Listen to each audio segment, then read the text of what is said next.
ओह, बंद करवा दो ये रण का बाजा, बंद करवा दो। आज मुझे नहीं सुहाता है। मृदंग का रंग मेरे हृदय के भावों को बदरंग बनाता है। सारंगी का सारंग किसी के सारंग धनुष की याद दिलाता है।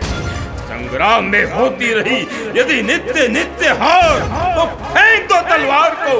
धिक्कार है, धिक्कार। भाई दुर्योधन, धीरज रखिए।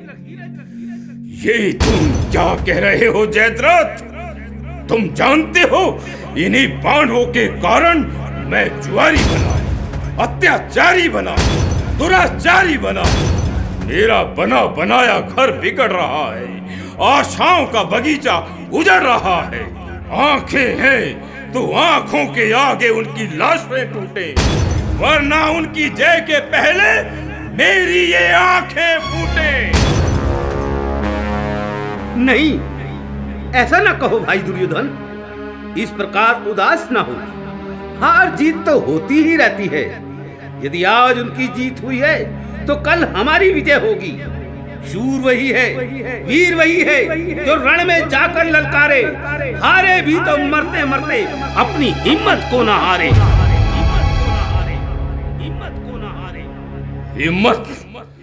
हिम्मत तो उसी दिन विदा हो गई थी जिस दिन पितामह भीष्म पर शत्रु ने विजय पाई। छाया में थे जिस पेड़ की हम, उसका पतझड़ हो गया। फल चाहते थे जिस बाग से, वही आज उजड़ गया। निस्संदेह भैया, भीष्म प्रतिज्ञा करने वाले हमारे पितामह भीष्म का पतन ही नहीं हुआ, हम सबका पतन हो गया। उस जगमगाते सूर्य के अस्त होते ही छोटे छोटे तारे हमारे सर पर चढ़कर टिमटिमा रहे हैं और हमको चिढ़ा रहे हैं। शांत दुशासन, शांत। वो समय दूर नहीं कि हमारे भी भाग्य का सितारा चमकेगा और पितामह के खून का बदला लेगा। जिस छलिया का उत्पात है ये, उसको ही अब दंड देवेंगे। पितामह की मृत्यु का बदला उस श्री कृष्ण से लेवेंगे। अरे भाई, पितामह भीष्म नहीं रहे तो क्या हुआ? उनकी जगह आचार्य द्रोण तो हैं। अरे हाँ, आचार्य, यही तो वो कांटा है जो साथ में तो है हमारे, परंतु वास्तव में शत्रुओं के साथ मिला हुआ, उनका सहायक बना हुआ है। नाम तो लोहे का, मगर काट की है तलवार। जब धार ही नहीं तो क्या होगी यार मार। अन्नदाता की जय हो। आचार्य द्रोण पधार रहे हैं।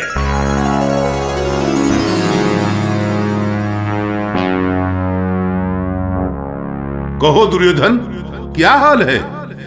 आप मुझसे मेरा हाल पूछ रहे हैं आचार्य? क्यों जले पर नमक छिड़क रहे हैं? ये क्या कह रहे हो दुर्योधन? कहने को बचा ही क्या है आचार्य। नित्य प्रतिदिन पांडवों की विजय हो रही है और हम पराजय की ओर बढ़ रहे हैं। इसमें किसको दोष दूं? समय को, आपको, विधाता को, या अपने भाग्य को?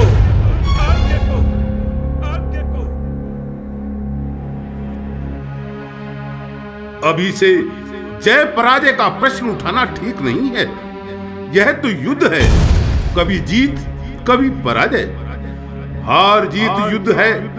युद्ध में समय समय की बात, कभी जगमगाता दिन है, कभी अंधेरी रात। परंतु आचार्य, आप जैसे सेनापति के होते हुए हमारी पराजय हो जाए, आश्चर्य होता है। नित्य पराजय देखकर प्रश्न होता है, इस पराजय का क्या कारण है? कारण तो यही है भाई। अर्जुन के तीखे बाण आचार्य को आगे बढ़ने ही नहीं देते। अर्जुन के सामने आचार्य के बाणों की धार फीकी पड़ जाती है। क्यों? ठीक है ना दुशासन? ठीक, बिल्कुल ठीक। गुरु तो गुड़ हो गए और चेले शक्कर हो गए। आचार्य द्रोण अपने प्रिय शिष्य अर्जुन की पराजय भला कैसे सहन कर सकते हैं? एक बात और भी है, अर्जुन के सारथी हैं श्री कृष्ण। वो समय समय पर अपने सुदर्शन चक्र से अर्जुन की रक्षा जो करते हैं। और आचार्य भी उन पर श्रद्धा रखते हैं। ऐसा ना कहो दुर्योधन। कहूंगा, अवश्य कहूंगा। मैं देख रहा हूं अर्जुन के बाण आप पर आक्रमण कर रहे हैं और आप उसके आक्रमण का जवाब आक्रमण करने की बजाय अपने आप को बचाकर कर रहे हैं। वाह, गुरु शिष्य की मिली भगत क्या नहीं है आचार्य? नहीं, कदापि नहीं। ये युद्ध है, इसमें गुरु शिष्य का खेल कैसा? ऐसे वचन फिर ना लाना अपनी जुबान पर। होता है राग बेसुरा इस तीखी तान पर। अपमान पर कट जाए यही धर्म एक है, और आन पर मर जाए यही धर्म एक है।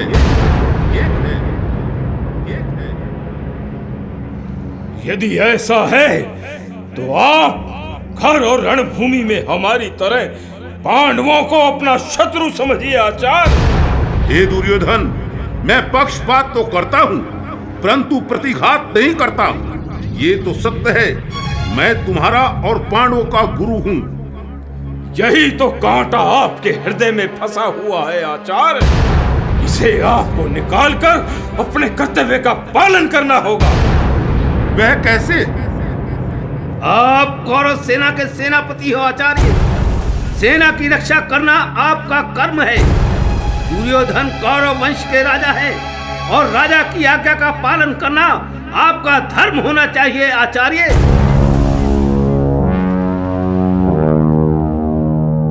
बस बस, चुप हो जाओ।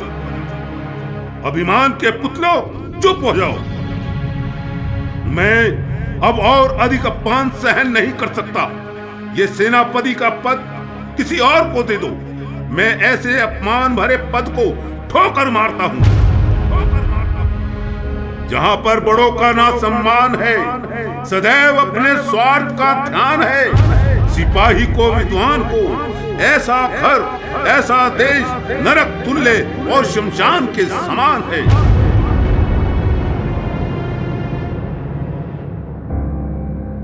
शांत, शांत। हे हमारी डगमगाती हुई नैया को पार लगाने वाले मल्लाह, शांत।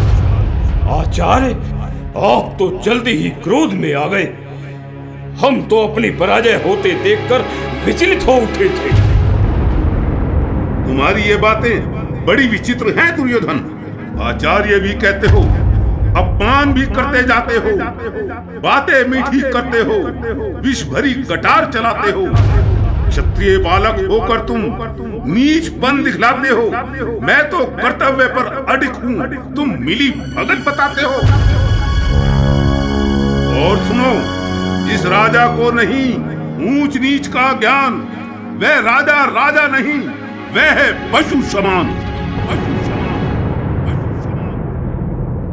अच्छा, मुझे क्षमा कीजिए आचार्य।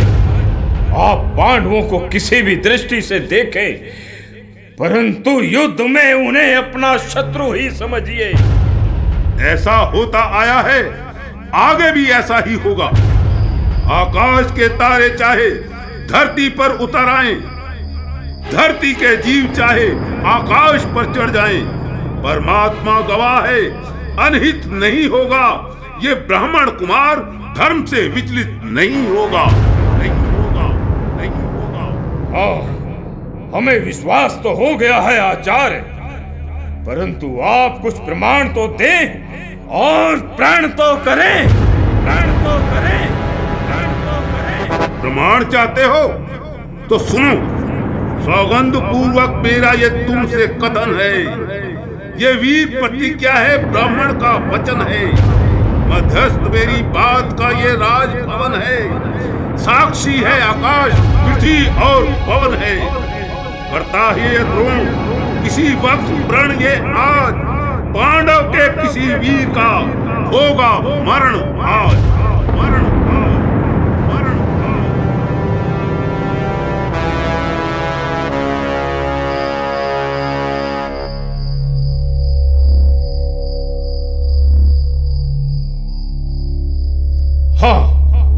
हमें पूरा भरोसा है आचार्य।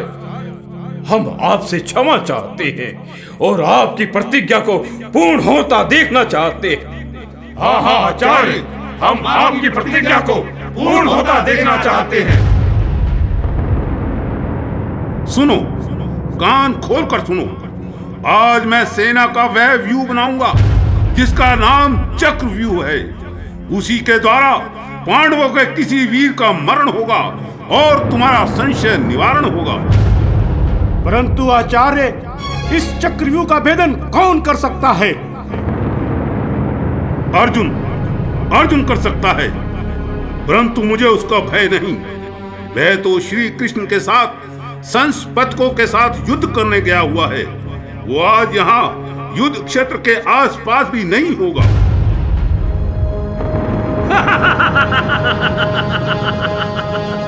तब तो आज हमारी ही विजय होगी। भीम, आज मैं तेरा अहंकार निकालूंगा।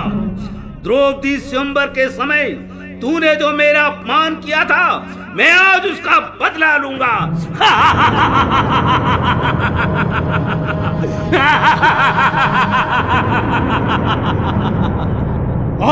और मैं भी तो नकुल और सहदेव को मच्छर की तरह मसल दूंगा।